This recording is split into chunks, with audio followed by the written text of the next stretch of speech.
Dr. Sergey Kurginyan, born in Moscow, November 14, 1949, he received his MSc in Geophysics from the Institute of Geological Prospecting, his MA in Theater Directing at the Shukin Drama School, and earned his PhD in Physical and Mathematical Sciences. To date, his professional career includes President of the International Public Foundation Experimental Creative Center, Editor-in-Chief of the journal Russia 21, the Chief Producer of the Theater of the Boards. In 1993, he established Russia 21 Journal, and in 1990 established and came to head the Experimental Creative Center. Among the center's principal research programs are the political philosophy of transitional social process, the security of Russia's resources, the religious and cultural challenges to the Russian statehood, macro-regional and local regional process, political, economic, scientific and cultural elites, and principles and technology of unsteady systems management. He's the author of the books The Seventh Scenario, The Power and Opposition, Lessons of Bloody October, The Russian Question and the Future of as an Institution, and has co-authored Post-Perestroika, The Field of Counteraction. He has written more than 150 articles in Russian for the foreign press. In the 1980s, he gained prominence by staging underground experimental theater in Moscow with his Theater on the Boards. Sergey.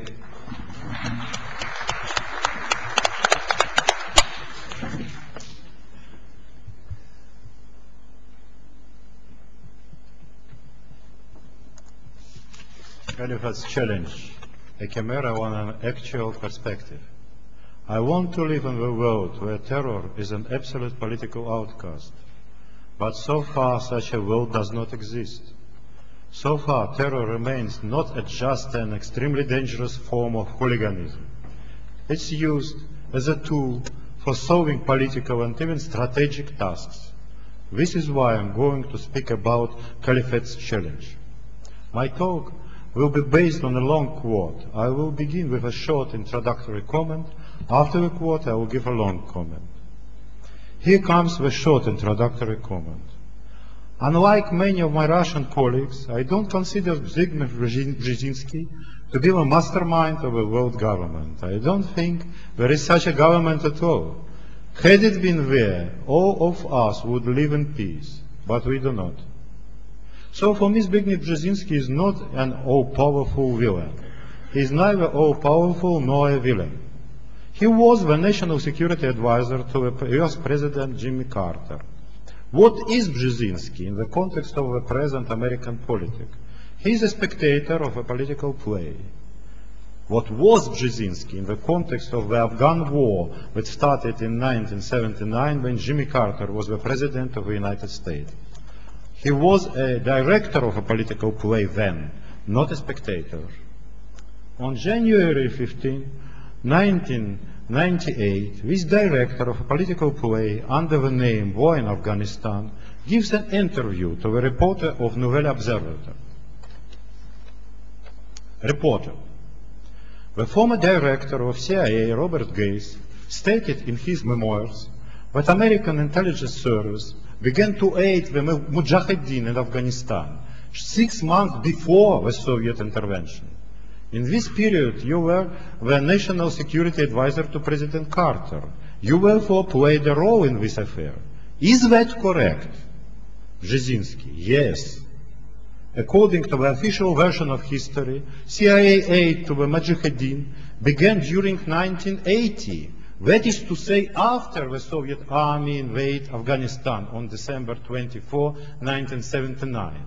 But the reality, closely guarded until now, is completely otherwise. Indeed, it was July 3, 1979, that President Carter signed the first directive for secret aids to the opponent of the pro-Soviet regime in Kabul. And that very day I wrote a note to the President in which I explained to him that in my opinion this aid was going to induce a Soviet military intervention. Reporter: despite this risk, you were an advocate of this covert action, but perhaps you yourself desired this Soviet entry into war and looked to provoke it. Brzezinski: it is not quite that. We didn't push the Russians to intervene, but we knowingly increased the possibility that they would. Reporter: when the Soviets justified their intervention by asserting that they intend to fight against secret involvement of the United States in Afghanistan. People didn't believe them. However, that was a basis of truth. You don't regret anything today. Brzezinski. Regret what? The secret operation was an excellent idea. It had the effect of drawing the Russians into the Afghan trap, and you want me to regret it? The day that the Soviets officially crossed the border, I wrote to President Carter in substance, we now have the opportunity of giving to the USSR its Vietnam War. Indeed, for almost 10 years, Moscow had to carry on a war unsupportable by the government, a conflict that brought about the demoralization and finally the breakup of the Soviet Empire. Reporter: and neither do you regret having supported the Islamic fundamentalists, having given arms and advice to future terrorists? Brzezinski: what is the most important in history of the world? The Taliban or the collapse of the Soviet Empire? Some stirred up Muslims or the liberation of Central Europe and the end of the Cold War? Reporter: some stirred up Muslims, but it has been said and repeated, Islamic fundamentalism represents a world menace today. Brzezinski: nonsense. And now I will give a detailed comment. Suppose you live on a ranch. You have several neighbors. All of them are good guys, but one is a bad guy. He gives you a lot of trouble, and you really want him to move out. Finally, he does so. Another guy moves in.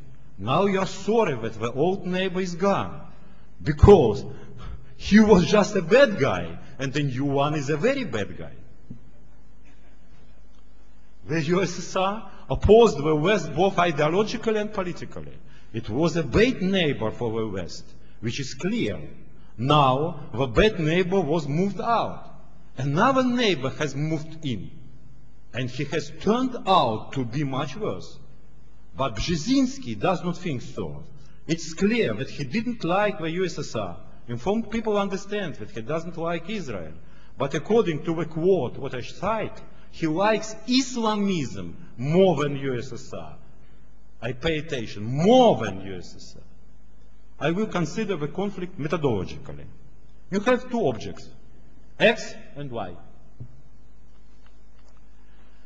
In the two extreme cases, you need to weigh. If you like both X and Y, you need to decide what you like more.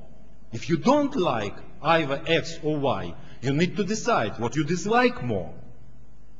Instead of bad and good, you can assign more complicated value. For example, we can say that bad is contradictory to the national interest, very bad is completely against the national interest, good is consistent with national interest, and so forth.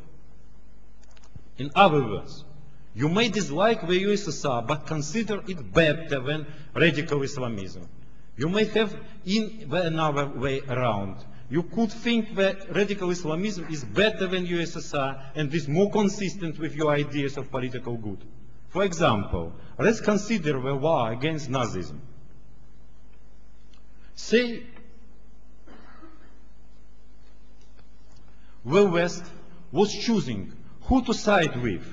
Many believed that it was Hitler, but in the long run, the West fought against Hitler together with Stalin. Roosevelt probably had some sympathy with the USSR and with Stalin, but Churchill did not like the USSR, not at all. At the same time, he disliked Hitler even more. As a result, by 1941, the Western scales look as follows. Suppose the West supported Hitler. The latter would have defeated Stalin. And someone asked later, how come we all are facing the danger of the Third Reich? For everyone then would probably be the only one way to respond. We supported Hitler. This was our decision. The question, what we hear now, is as follows. How come we are facing the menace of the caliphate, and nobody wants to honestly admit it? We are threatened by caliphate because when there was a choice between Brezhnev and new Hitler, bin Laden, the latter was chosen. The USSR, as a huge plate, pressed Islamism down. The USSR did it in its own territories, mainly in Central Asia. It was the communist ideology that did it, not to please the USA or Israel, but for reasons of its inner nature. The USSR could not be friends with Khomeini, because the USSR was an atheistic shaitan for Khomeini. In turn, Khomeini was a religious obscurant for USSR. The USSR couldn't be friends with Hamas either. It could be the friends of Fatah or even more radical groups, but not with Islamic radicals, because it freed caliphate more than Americans. It was how the world was set up. Maybe it was set up badly, but now, when the Soviet plate over Islamism has been crushed, the world is set up very badly. You used to have a bad neighbor on a ranch, but now you have a very bad neighbor. When the USSR was blasted, everything that was under the red plate started getting out. This is the menace of caliphate. The menace of caliphate boils down to the fact that the West wanted it, or at least was not afraid of it. Brzezinski exactly said directly that he is not afraid of caliphate. He said it, and I cited it at exact side. What we must speak about. Apart from the choice between Brzezinski and bin Laden, some other choices were made as well. One of them is between modernization and democracy. It's clear that we want both modernization and democracy. But it doesn't work that way. It has never worked this way. Neither under Peter the Great in Russia, nor under Napoleon in France, nor under Cromwell in Great Britain. The USA did develop in a different way, but they had a unique historical situation. In Europe, let alone in Asia, modernization has always been an autocratic one. Mr. Brzezinski has not shared everything with us yet. Wait and see. He will tell you that making choice between the Shah of Iran and Khomeini, together with major forces in Europe, he and his Safari Club friends chose Khomeini, and he will explain you 2 years later why he makes such a decision. So, can caliphate become a reality? The question is valid, as we well know that bin Laden and his lots is not a caliphate. Islamism is not equal to caliphate too. To build caliphate, certain conditions had to be met. Number one, it has to be demanded not only by Islam, but by the others. It has to become necessary for the big green game, the game against China, for example. Number two, Islamic identity should completely prevail over national identity. Number three, it can do so only if national identity does not exist. The latter is possible if the national state is ruined. Number four, Islamic identity has to be heated. Number five, it can be heated only as a result of the role of national catastrophes. Number six, the West should not offer development projects for the states that are not part of the West.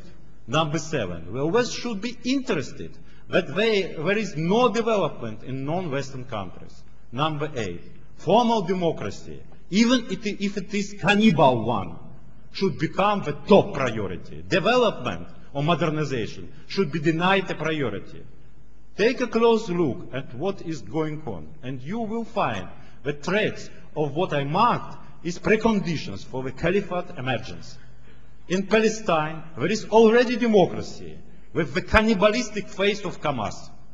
There is chaos disguised as democracy in Iraq. In Egypt, the choice in favor of democracy will be choice in favor of Muslim brothers. Scary developments are going on in Pakistan under the banner of democracy. even more scary than wars in Iran. Who is behind all that? Who? Wars who chose between is bad and very bad for them. Probably Musharraf is bad and Mubarak is bad. But when, frankly speaking, Talibs in Pakistan or Muslim brothers in Egypt are not so bad. Some are already saying when Karimov in Uzbekistan is worse than anything, but when Hizbut Tahrir is better than Karimov. In 1979, the choice was made between communism and Islamism. What if in 2009, one will have to choose between China and Islamism? And another Brzezinski will say that China is more dangerous and one should support Islamism. I know for sure that such things are already being said. The dismelting of the USSR and of the communism has brought the world back into the channel of uneven capitalist development. Nobody can explain to the capital why it should pay 5,000 euro a month to a French woman, not $500 a month to a Chinese woman, for a more intensive work and result of the same quality. The state of China supports the right of the foreign capital. There are no trade unions, which means that if we use a historic analogy in the world capitalism competition, the China of 2009 is the Germany of 1909, and the USA of 2009 is the Great Britain of 1909. In this situation, there are 5 scenarios of action in relation to China that USA can choose from. Number 1, capitulate and recognize that China became an economic and thus political leader of the world.